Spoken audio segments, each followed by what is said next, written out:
Je préfère pour ma part voir dans ce conte une suite de 7 âges destinés à apprendre à une âme comment aimer profondément une autre. C'est là une interprétation plus enrichissante à mes yeux.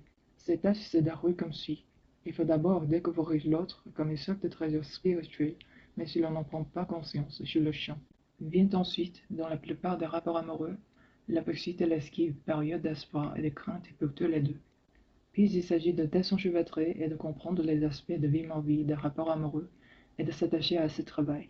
C'est alors le moment où s'installe la confiance, où l'on est détendu, capable de se reposer en présence de l'autre et de sa bonne volonté. C'est une période de partage des rêves futurs et des peurs passées, ce qui correspond au début de la guérison des blessures archaïques en matière d'amour.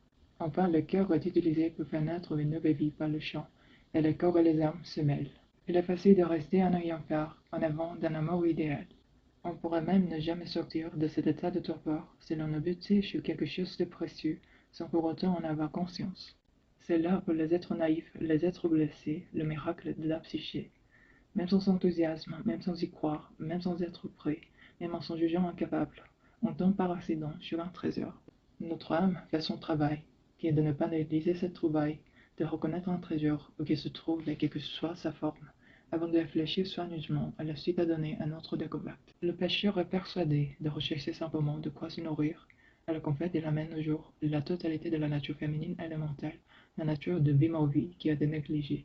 Impossible de ne pas en tenir compte, que partout où une nouvelle vie commence, la reine de la mort apparaît, et les gens fascinés à apparaître, y prêtent attention, du moins sur le moment. Dans le conte, le pêcheur met du temps avant de comprendre quelle est la nature de sa prise. C'est le cas pour tout le monde au début, car lorsqu'on va à la pêche dans l'inconscient, il est difficile de s'apercevoir de ce qu'on ramène. Si l'on n'a aucune expérience, on ignore que la nature de mort y vit.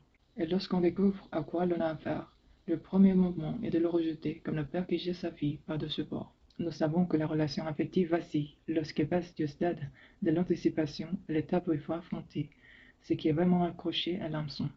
C'est aussi voir du lien entre la mère et son bébé de 18 mois, qu'entre des parents et leur enfant adolescent, entre amis, entre amants de fraîche ou de longue date. Tout commence avec la meilleure volonté du monde, puis devient incertain et quelquefois trébuche à la fin de la période rose. On passe alors à un type de relation plus sérieux, l'on doit faire appel à tous ses talents, à toute sa sagesse.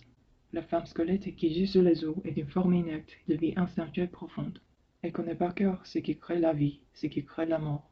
Si les amants s'obstinent à mener une vie de gaieté artificielle et de plaisir permanent, s'ils s'obstinent dans les orages de la passion, dans un donneur ou une blisse sexuelle, et s'adonnent aux délices sans faire aucun effort dans la vie, voilà qui jette la nature de vie mort-vie du haut de la falaise et le noie de nouveau dans la mer. C'est le besoin de forcer l'amour à se perpétuer uniquement dans sa forme la plus positive, qui finit par provoquer la mort de l'amour. L'amour a un prix, celui du courage, car la route est longue, comme nous allons le voir. Il m'arrive fréquemment de constater le même phénomène chez les amants, hommes et femmes. Le schéma est à peu près celui-ci. Deux personnes ont entamé une danse pour voir si elles sont prêtes à s'aimer, et soudain la femme squelette mord par accident à l'hameçon.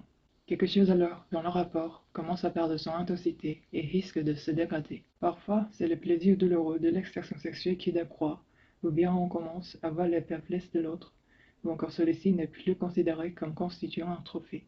Elle a jailli à la surface, le crâne osseux, elle est donjeune de ces bonnes vieilles créatures. Si macabre que cela paraisse, c'est en fait la première fois que l'occasion de faire preuve de bravoure et de connaître la mort se présente. Aimer, cela veut dire rester avec.